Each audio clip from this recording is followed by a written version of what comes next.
Almost every civilization that taught humanity how to be civilized is gone.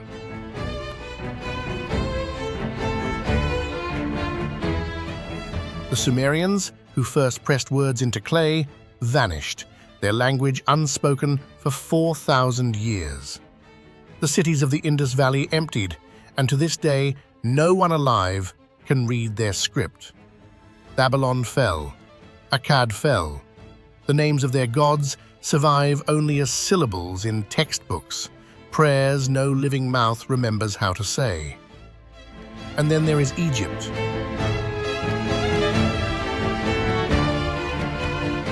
When most people picture it, they picture an ending, a tomb sealed in darkness, a face wrapped in linen, a line of monuments standing over an empty desert, beautiful and finished.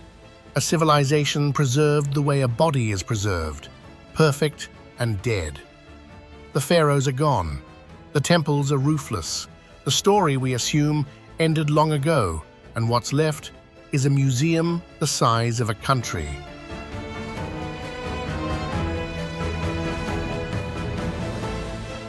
That picture isn't wrong, it's just unfinished.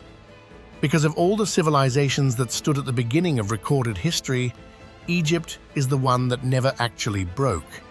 It changed its gods and kept its calendar.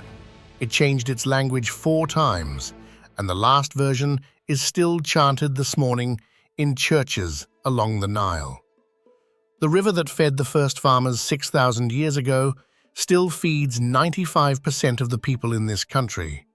And in the spring of 2025, in the same hills where Howard Carter worked, archaeologists opened the first tomb of an Egyptian pharaoh found in over a century, and realized the ground was still not empty. 4,000 years of continuous written history, the longest single thread in the human record. A civilization that was supposed to have died and instead simply kept going, quietly, under new management, in a new language, worshipping in a new way, but always, recognizably, itself. So the question is not how Egypt fell. Egypt is the one that didn't. The question is why. What does it take for a civilization to refuse to end, to outlast its language, its religion, its rulers, and the very floods that built it, and still be here, still being uncovered this year, this month? And when we say a place like this survived, did it survive on its own, or did the world simply decide it could not be allowed to disappear?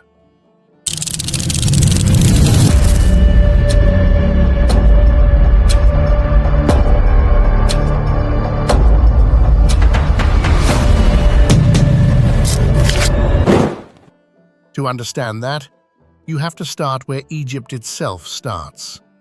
Not with a king, not with a pyramid, with a river that should not exist.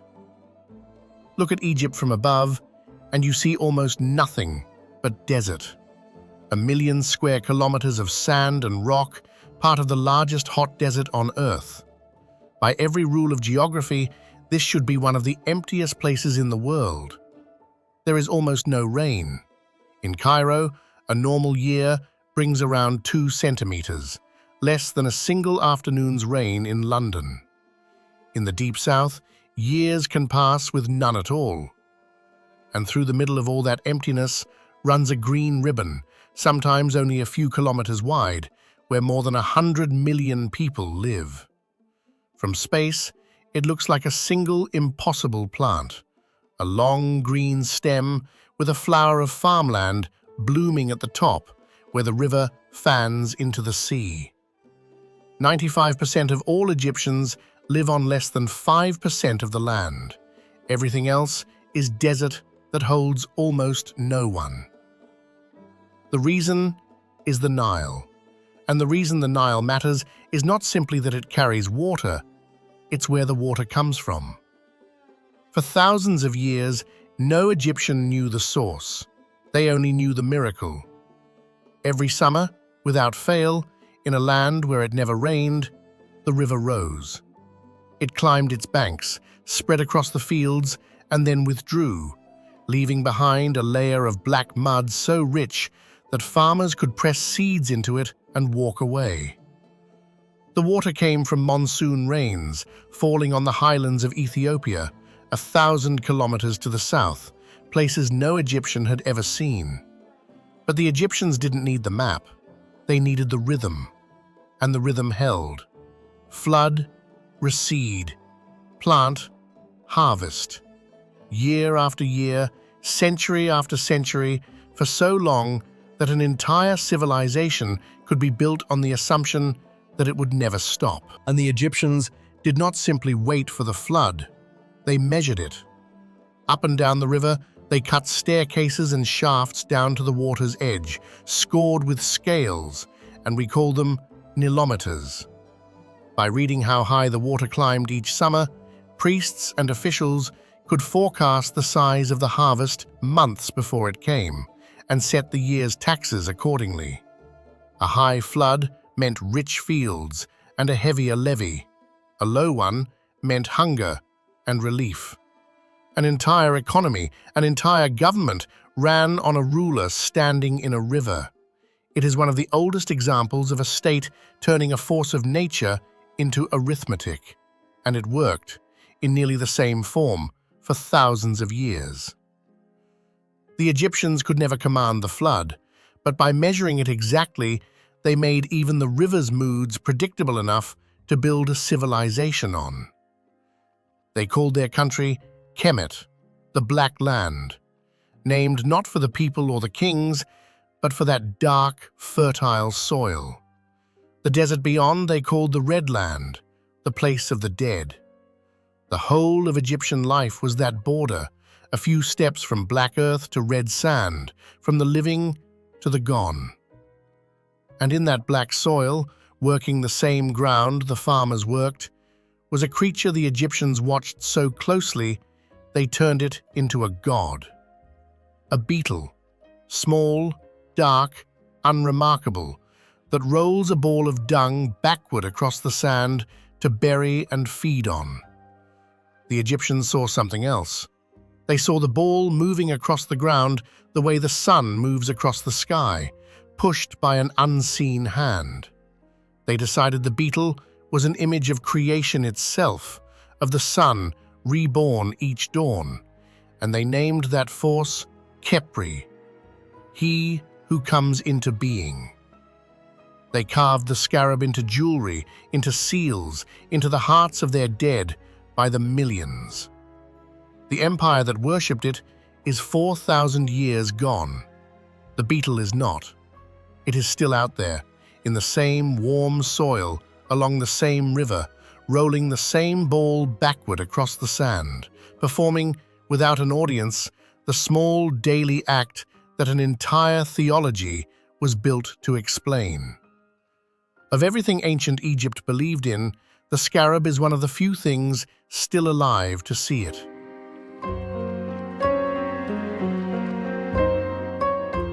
But the gift of the Nile came with a price, and the Egyptians paid it for 5,000 years. If the flood came too low, the fields went dry and people starved. If it came too high, the water swept away villages whole. The entire civilization balanced on the behavior of a river it could not control. And so, in the 20th century, Egypt decided to stop asking the Nile for permission. In the 1950s, a new kind of Egyptian ruler came to power, not a pharaoh, but a soldier, Gamal Abdel Nasser. And Nasser looked at the river the way the old kings looked at stone, as something to be commanded. He would build a dam at Aswan, in the far south, taller and heavier than anything in Egyptian history, a wall across the Nile that would end the floods forever, store the water in a vast artificial lake, and turn the river's raw power into electricity for a modern nation. It worked. The high dam at Aswan, finished in 1970, did exactly what it promised. The annual flood, the heartbeat of Egyptian life since before the pyramids, simply stopped. No more disasters of too much water, no more famines of too little. Behind the dam, the river backed up into one of the largest reservoirs ever made by human hands, a lake stretching 500 kilometers south into Sudan. The Egyptians named it Lake Nasser. But a lake that size has to fill something, and what it filled was Nubia. South of Aswan lay the homeland of the Nubian people, a culture as old as Egypt itself, with its own language, its own kings, its own 3,000-year history of trading gold and ruling the Nile, who had at one point conquered Egypt and ruled it as pharaohs. Their villages lined the river in the very place the new lake would drown.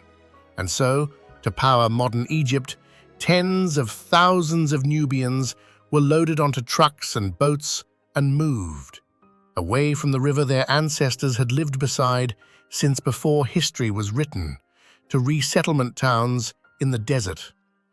The water rose behind them and closed over the houses, the date palms, the graves. The temples could be saved. We'll come back to what they did to save them, and to the question of who exactly gets to be rescued. The villages could not. They are still down there, under the lake, in the dark. This is the first thing Egypt teaches you about refusing to end. Survival is never free, and it is never evenly shared. A civilization persists by making choices about what is worth saving and what is allowed to drown. And the cost of those choices does not disappear. It just sinks below the surface, where it's harder to see. To find the place where this civilization began to build the things that would outlast it, you travel north, downriver, to a strip of desert on the edge of modern Cairo, and to a question that, more than 4,000 years later, archaeologists are still answering. The Egyptians built their cities of mud brick for the living, and their tombs of stone for the dead, because the dead were going to need their houses far longer. The greatest of those cities of the dead is Saqqara, the necropolis of the ancient capital of Memphis. And it is here, around 2600 BC, that an architect named Imhotep did something no human being had done before. He stacked stone. Until that moment, monumental tombs were low, rectangular benches of mud brick. Imhotep took those benches and set one on top of another, each smaller than the last, 6 great steps climbing 60 meters into the sky over the tomb of his king, Djoser. It was the first time in recorded history that humans built a large structure entirely out of cut stone. Not a wall, not a single block, a building deliberately made to last forever. It is still standing. 4,500 years later, it is the oldest stone building of its size on Earth, and it is still standing.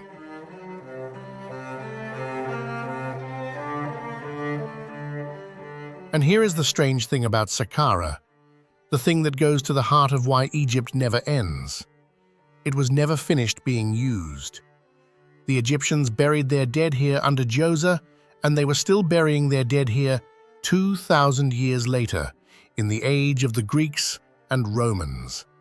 Layer on layer, dynasty on dynasty, the same patch of desert reused across a span of time longer than the entire history of Christianity. When you dig at Saqqara, you are not opening a single tomb. You are cutting down through 20 centuries of a civilization that kept returning to the same sacred ground. Which is why no one can tell you how much is still down there. In January of 2025, a team working at the edge of the Saqqara Plateau found tombs that pushed the known boundary of the necropolis further north than anyone had mapped. And beneath them, burials from 1,000 years later, proving the site had been used and reused across dynasties. A few months on, archaeologists uncovered the multi-chambered tomb of a prince, a son of one of the Pyramid Age kings, fronted by a false door of pink granite 4.5 meters tall, the largest of its kind ever found there. And inside, evidence that the tomb had been opened and reused for a second burial nearly 2,000 years after the prince was first laid to rest. People in the age of the Greeks treating a tomb that was already ancient to them as a place to bury their own dead. Think about what that means. The civilization didn't just last a long time, it spent its own later centuries living among, reusing, and honoring the monuments of its earlier ones. Egypt was already an ancient land to the Egyptians. They walked among ruins that were 2,000 years old and felt the same awe we feel now. The continuity is not just that Egypt survived, it's that Egypt was, for most of its existence, already curating its own deep past, a civilization that refused to let go of itself.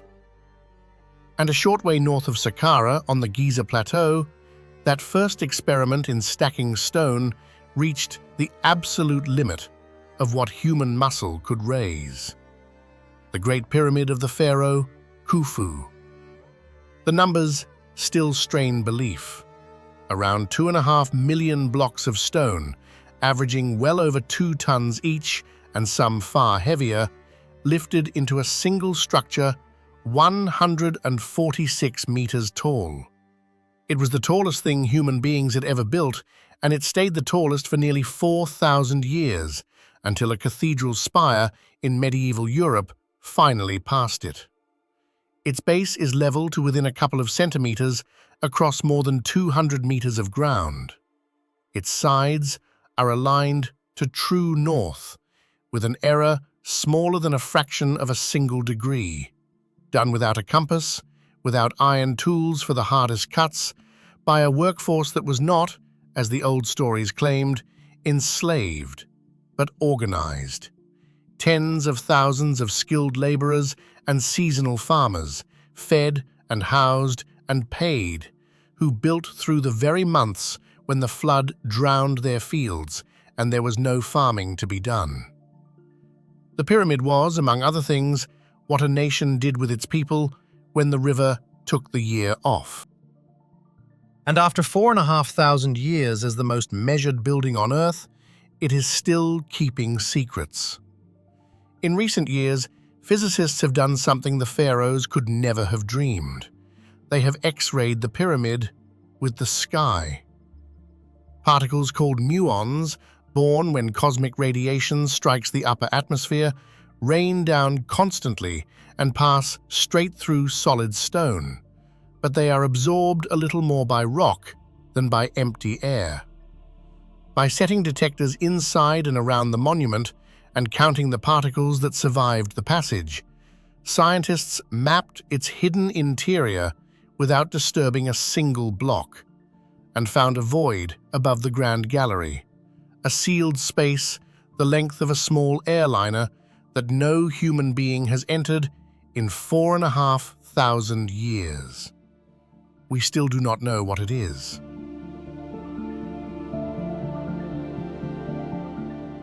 The most famous structure in the world has rooms we have never seen. But the pyramids and the tombs were always only the houses. What they were built to shelter was the body.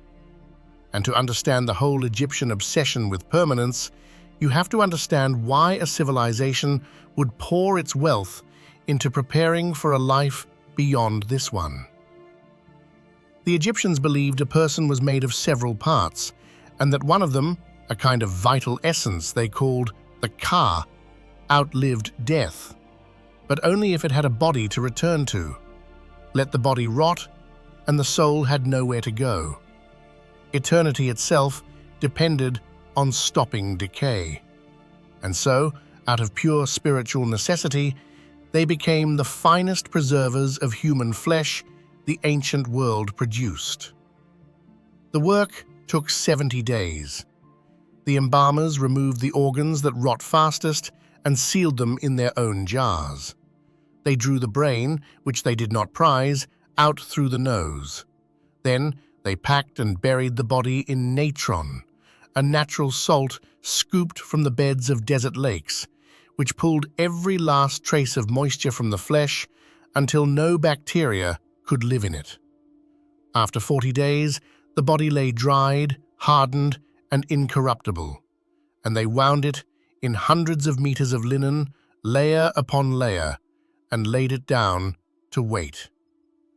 The chemistry was so exact that we can still look on the faces of pharaohs dead for 3,000 years and recognize them unmistakably as human.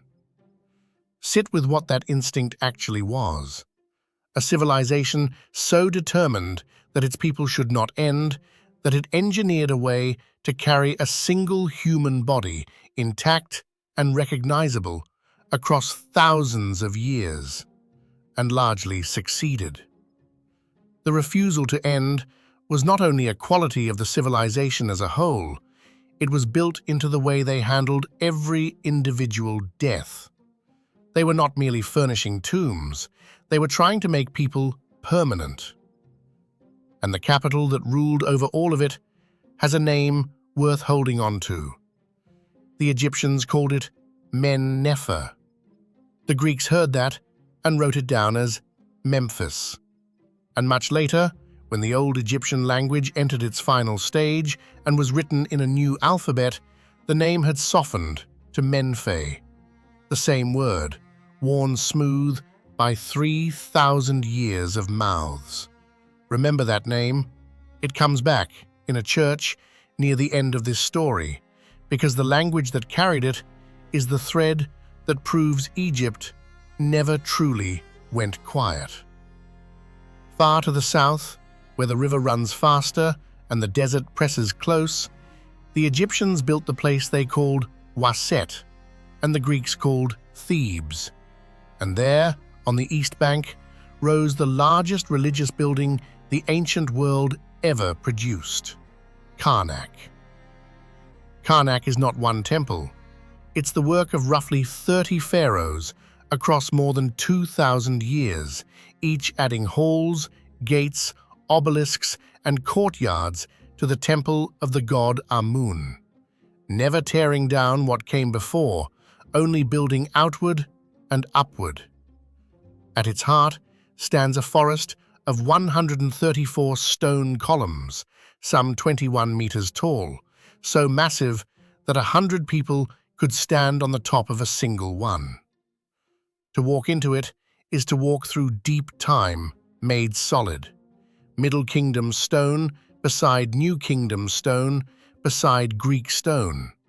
The architectural diary of a civilization that simply never stopped adding pages. And across the river, in the dry hills of the West Bank, the kings of that age tried something new.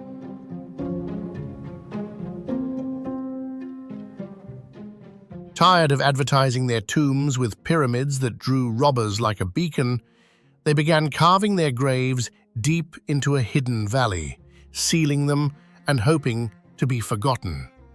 We know it as the Valley of the Kings. For 3,000 years, almost every one of those tombs was found, opened, and emptied. By robbers, by priests, by collectors. By the early 20th century, the experts agreed the valley had given up everything it had. One man refused to believe them. November 1922. Howard Carter has been digging in this valley for 6 years and has found almost nothing. His patron is nearly out of patience and money. On the morning of November 4th, a water boy clearing sand stumbles on a stone step. Carter follows it down to a sealed doorway stamped with ancient seals, intact, untouched. He cuts a small hole, raises a candle to the gap, and looks through.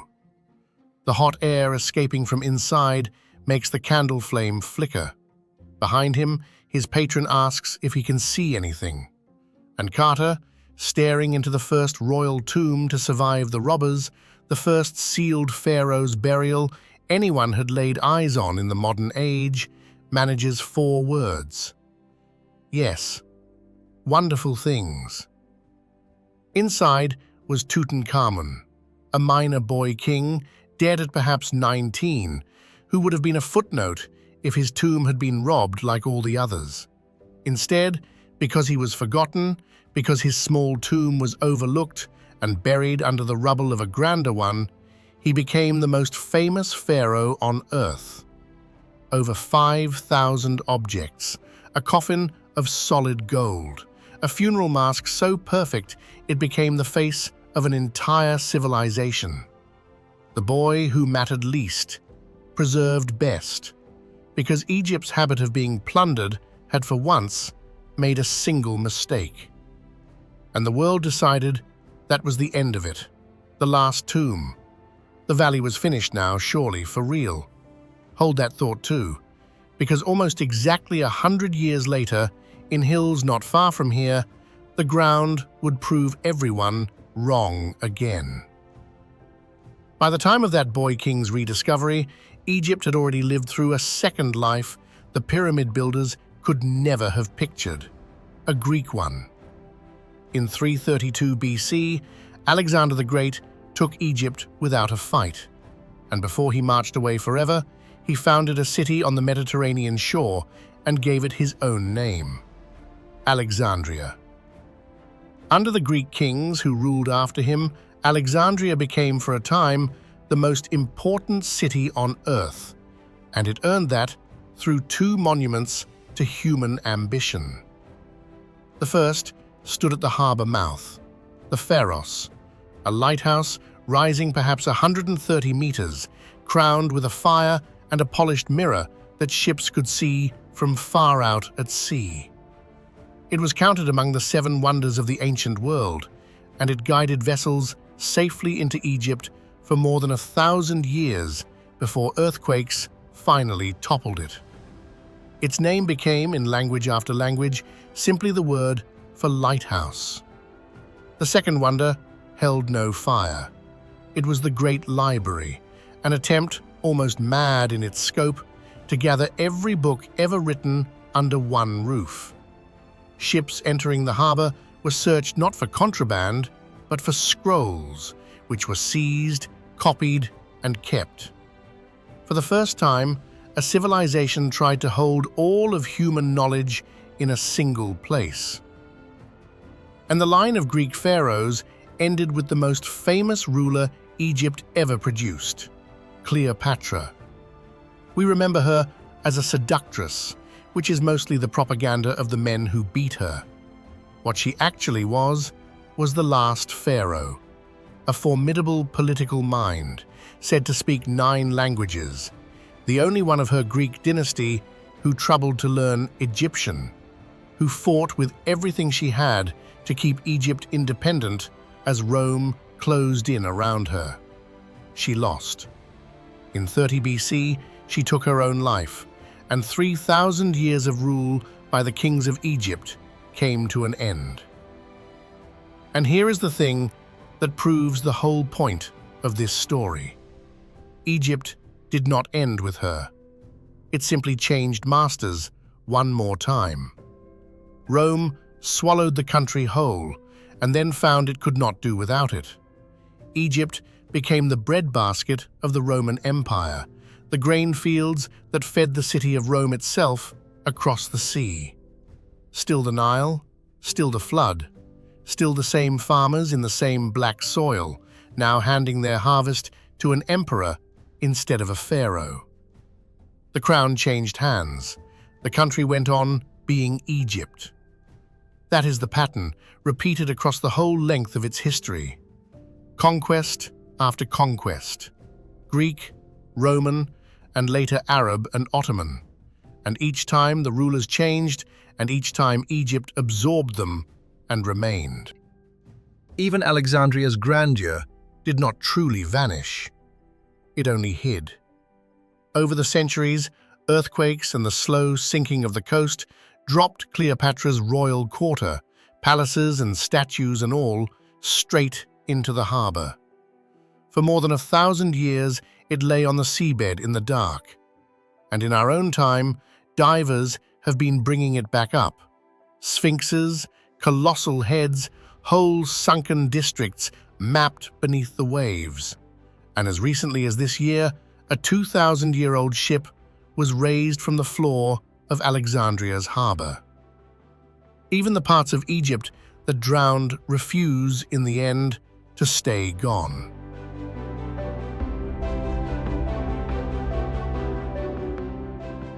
And reading those drowned inscriptions, reading the names carved on any of these walls, knowing that the boy in the gold mask was even called Tutankhamun, first required the modern world to do something that for 1,400 years was thought impossible.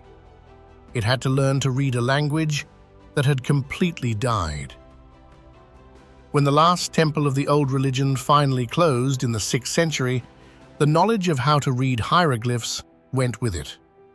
The writing was everywhere, covering every wall, every column, every tomb, and not a single living person could understand a word of it. For 14 centuries, Egypt's own history was locked inside a script that stared back at every visitor in total silence. Travelers copied the symbols and guessed. They were almost always wrong. 3,000 years of names, prayers, decrees, and stories, sealed behind a code with no key. Then, in 1799, French soldiers digging a fort near the town of Rosetta in the Nile Delta pulled a slab of black stone out of a wall. On it was a single decree, carved 3 times, once in hieroglyphs, once in the everyday Egyptian script, and once in Greek. Greek the scholars could read, which meant that for the first time, the same message existed in the dead script and a living one, side by side. The key had been found, but the lock still had to be picked. It took more than 20 years and the obsession of one man. Jean-François Champollion had taught himself a dozen languages by his teens, including Coptic, the final form of the Egyptian language still preserved in the prayers of Egypt's Christians. That last detail mattered more than anyone realized. While others treated hieroglyphs as pure picture symbols, Champollion suspected they also recorded sounds, and that the language those sounds belonged to was not entirely dead at all, but living on, disguised in the chants of the Coptic Church. September 1822. Champollion is comparing royal names on the stone, watching the picture signs spell out sounds he recognizes, sounds from the Coptic he learned as a boy. The system cracks open in his hands. The pictures are an alphabet and a language at once, and it is a language he, almost alone in the world, already half knows. The story goes that he ran to his brother's office, said the words, "I've got it," and collapsed. 3,000 years of silence ended in a single afternoon, and ended specifically because the old language had never fully died. It had survived, just barely, in a church. That thread held. It is about to hold again. You can follow that thread to the place where Egypt's many ages are stacked most densely of all. The city the Arabs founded in the 10th century and called Al-Qahira, the victorious. Cairo. Cairo is not an ancient city pretending to be modern. It's a modern megacity with the ancient world wired straight through it. Stand in the right spot, and you can see the pyramids of Giza on the horizon from a highway overpass. Within the city itself, the layers don't sit in tidy museum order. They're tangled together, lived in, overlapping. In one quarter, you'll find Roman fortress walls. Built into and around them, some of the oldest churches in the world, where the Coptic liturgy is sung in the descendant of the pharaoh's tongue. A few streets away, 1,000 years of Islamic architecture, minarets and madrasas, and one of the oldest continuously operating universities on Earth. And threaded between all of it, more than 20 million people going to work. And it is here, in the Coptic churches of this living city, that the loose thread finally ties off. The language the pharaohs spoke did not vanish when the temples closed. It changed its alphabet, narrowed to the prayers of a community, and survived. And it survives still, chanted in services that an ancient Egyptian hearing them would find strange, but not entirely foreign. The same word that named the old capital, Men-Nefer, Memphis, Menfe, lives on in that liturgy. The longest continuously recorded language in human history is not quite a dead language. It went quiet. It never went silent.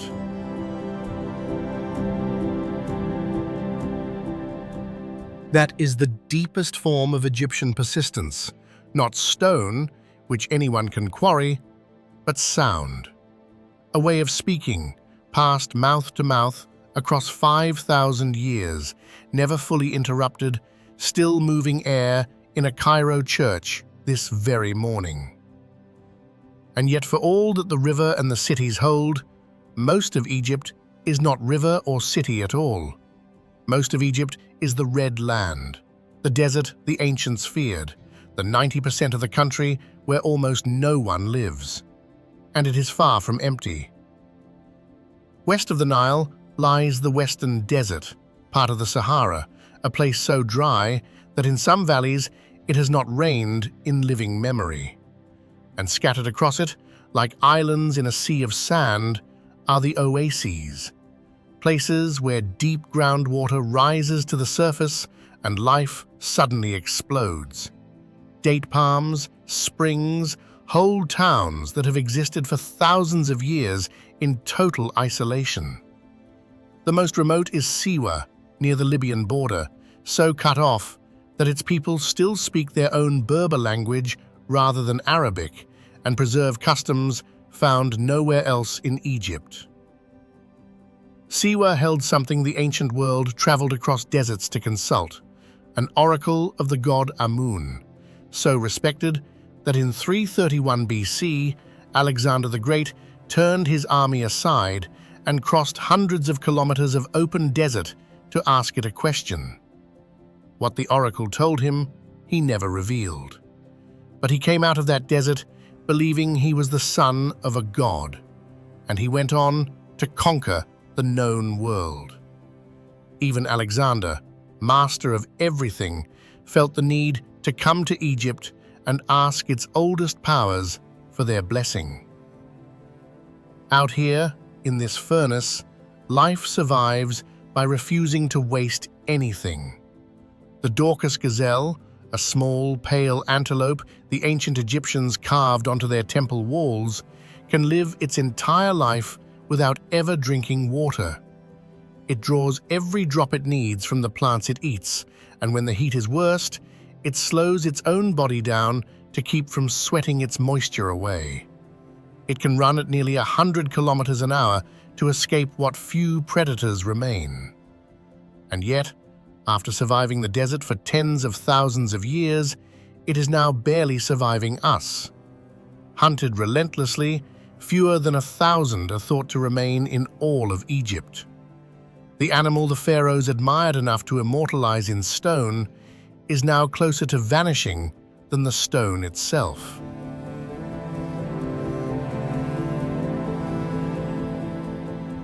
The desert keeps its smaller persistences too, ones almost no one ever sees. High in the mountains of the Sinai Peninsula, in a single cluster of valleys around the country's tallest peaks, lives one of the smallest butterflies on Earth. The Sinai baton blue, with a wingspan barely over a centimeter, exists nowhere else in the world. Its entire global population depends on a single species of mountain thyme that grows only on those slopes. A creature so specialized, so local, that its whole existence is staked on one plant on one mountain, and it has held that impossibly narrow ground for longer than any pharaoh held a throne. This is Egypt's other kind of endurance, not the monumental kind that fills museums, but the quiet, fragile kind, easy to overlook and easy to lose. The gazelle and the butterfly persist the way the scarab persists, by asking almost nothing of the world and refusing to leave the one small place that is theirs. But the river that made all of this possible is now carrying a question into the future that Egypt has never had to face before. For 5,000 years, the threat to Egyptian survival came from too little water or too much. Now, for the first time, the threat is other people deciding how much water Egypt gets at all. The Nile does not begin in Egypt. Most of its flow is born in the Ethiopian highlands, far upstream, and Ethiopia has built across that water a dam of its own, larger than anything in Africa, to generate the electricity its own 100 million plus people desperately need. From Ethiopia's side, it is exactly what Nasser's dam was for Egypt, a nation harnessing its own river to power its own future. But from Egypt's side, it is a hand on the country's throat. Egypt has no alternative. There is no second river. 95% of the population, all crowded onto that thin green ribbon, depends on water that now passes through someone else's dam first. And the pressure is rising from inside as well. Egypt's population, around 21 million when Nasser took power, has passed 119 million and is still climbing toward a projected 160 million by mid-century. Every one of those people needs water, food, and a place to stand, almost all of it on that same 5% of livable land. Cairo, already home to more than 20 million, gains the equivalent of a new neighborhood every few weeks. And so, modern Egypt is doing the most Egyptian thing imaginable. It is building monuments in the desert to survive. East of Cairo, on raw sand, the government is raising an entirely new capital city from nothing. Ministries, towers, a planned home for millions, a multi-billion-dollar attempt to lift the weight off the old city before it cracks. It is Nasser's dam and Djoser's pyramid in a new form. A vast, ambitious, expensive bet that the civilization can engineer its way into the next century the way it engineered its way through the last 50. Whether it works, no one yet knows. The water question has no clean answer. The population question has no clean answer. For the first time in 5,000 years, it is genuinely uncertain whether the thin green thread can hold the weight being placed on it. Egypt has refused to end for longer than any society in history. The next chapter will test that refusal harder than the floods ever did.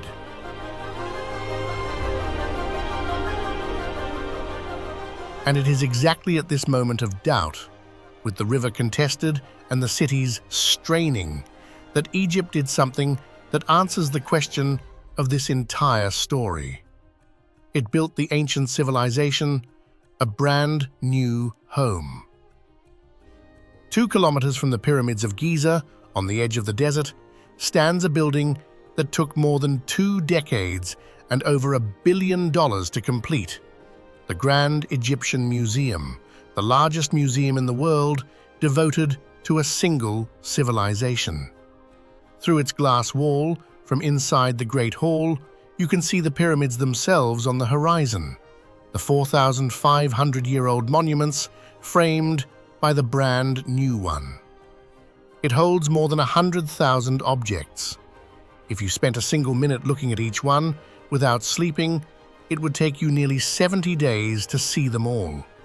And at its heart, gathered together for the first time in history, the complete treasure of Tutankhamun. every object Carter pulled from that sealed tomb in one place at last. And consider the day they chose to open it fully to the public, the 4th of November, 2025, the 103rd anniversary to the day of the morning Howard Carter found that first stone step. A civilization supposedly dead for thousands of years, opening a billion-dollar palace for itself, timed precisely to the moment the modern world rediscovered it. That is not how a dead culture behaves. That is a living one, keeping its own anniversaries.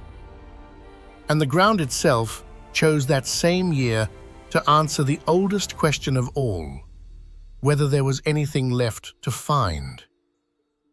February 2025, west of the Valley of the Kings, a joint Egyptian and British team confirms what they've been quietly excavating: the tomb of Thutmose II, a pharaoh of the great 18th dynasty. It is the first tomb of an Egyptian king discovered since Carter found Tutankhamun in 1922, the first in more than 100 years. The valley everyone declared empty in the 1920s was not empty. It was simply not finished. And only months later, at Saqqara and beyond, more tombs, more princes, more sealed doors. A civilization being actively pulled out of the earth by the bucketful. In the same year, it opened the greatest museum ever built to house it. This is the moment the whole story has been moving toward, so let it land plainly. For 200 years, the Western world treated Egypt as a tomb to be excavated, a finished thing, a dead body to be measured, catalogued, and carried off to museums in London and Paris and Berlin. That was always a misreading. The Egyptians never thought it ended. The farmers along the river never stopped working the black soil. The language never fully fell silent in the churches. The scarab never stopped rolling its ball across the sand. The dead were never abandoned. They were guarded, reused, remembered, and now reclaimed. What looked like an ending was only the West arriving late, finding a civilization mid-sentence and mistaking a pause for a full stop. And now think back to Abu Simbel, to the temples above Lake Nasser, and the promise to return to what saving them really meant. When Nasser's dam threatened to drown the great rock temples of Ramesses II beneath the rising lake, the world did something it had never done before. Beginning in 1964, under the banner of the United Nations, engineers from more than 50 countries cut the two enormous temples apart, sliced them by hand and by saw into more than 1,000 blocks, each weighing 20 to 30 tons, lifted every piece 65 meters up the cliff and 200 meters back, and reassembled them, stone by numbered stone, on higher ground. They even recalculated the angle of the building so that twice a year, exactly as the ancient priests had designed it, the rising sun would still pierce the entrance and travel the length of the temple to light the faces of the gods in the innermost sanctuary, far back in the dark. 50 nations, 4 years, $40 million in the money of the time. To move two buildings that a long-dead king had carved into a mountainside 32 centuries earlier. No one was forced to do it. No empire demanded it. The modern world simply decided, collectively, that this ancient civilization was not allowed to disappear, that its survival was now a responsibility shared by all of humanity. The rescue of Abu Simbel helped give birth to the entire idea of world heritage, the principle that some things belong not to a country, but to the species. And here, finally, is the hardest truth in the whole story: the cost that sank below the lake and never came back up. The same waters that the world moved heaven and earth to lift those temples above, drowned the living Nubian villages without ceremony. 50 nations to save a temple, trucks in the night for the people. The stones of a dead king were declared a treasure of all mankind. The homes of a living culture were declared a price worth paying. Egypt refused to end. But it was the monuments that were carried to safety and the people who were carried away. So when we ask whether Egypt survived on its own, or whether the world refused to let it disappear, the honest answer is both, and neither cleanly. The river kept its rhythm, the language kept its breath in the churches, the scarab kept its ball. That much Egypt did alone, through nothing but its own deep stubbornness. But the temples on the cliff were carried up by 50 nations' hands, and the villages beneath the water were carried off by Egypt's own. Persistence is never a single clean thing. It is 1,000 choices about what is worth saving, made by people who do not all agree, and paid for by people who are rarely asked. Above all of it, the desert keeps one last witness. The Egyptian vulture, pale, sharp-faced, riding the heat that rises off the sand, was sacred to the ancient Egyptians, a symbol of the mother goddess, of protection. They thought so highly of it that they gave it a permanent place in their writing. The vulture is a letter in the hieroglyphic alphabet, one of the sounds the language was built from. So the bird is not merely an animal that lived among the temples. It is a piece of the script itself, a living letter, and it is still flying, right now, over the same desert where that script was carved, long after almost everyone who could read it had died, and long after a man named Champollion taught the world to read it again.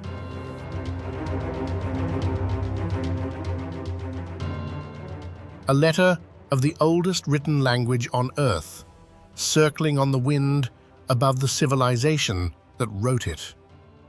If you wanted a single image for a place that refused to end, it would be that, the writing itself, taken to the sky, still in flight. We began with the civilizations that taught us how to be civilized and then vanished. Sumer gone silent, the Indus unreadable, the gods of Babylon reduced to syllables. And against all of them stands Egypt, 4,000 years of continuous record, still being uncovered this year, still chanting its oldest words this morning, still opening palaces for itself on the anniversaries of its own rediscovery. But refuse to end was always slightly the wrong phrase. Nothing refuses to end forever. The pharaohs are gone. The old gods are gone. The floods themselves have been stopped by a wall of concrete, and the river's future now rests in the hands of nations upstream. Egypt did not survive by being permanent. It survived by being continuous, by handing itself forward, generation to generation, in a language, in a rhythm of planting, in the small daily acts of a beetle and a bird, across a span of time so long that the word ancient stops meaning anything at all. Perhaps that is the real lesson the longest living civilization has to teach, that nothing lasts by standing still, that the things which endure are not the ones carved hardest into stone, but the ones quietly passed from hand to hand and mouth to mouth, so faithfully that no one notices the exact moment they should have died. Egypt is not a civilization that refused to end. It is a civilization that never quite finished, and is, even now, with the river contested and the desert filling with new cities, still in the middle of becoming whatever it will be next. The flood no longer comes, but the black soil is still there. The scarab still crosses it, and the vulture, the oldest letter of the oldest written word, is still up there on the wind, spelling out, to no one in particular, a sentence 5,000 years long that has not yet reached its end. Thank you for traveling with us, all the way up the river and back through the centuries. Until the next journey, take a breath and stay a while.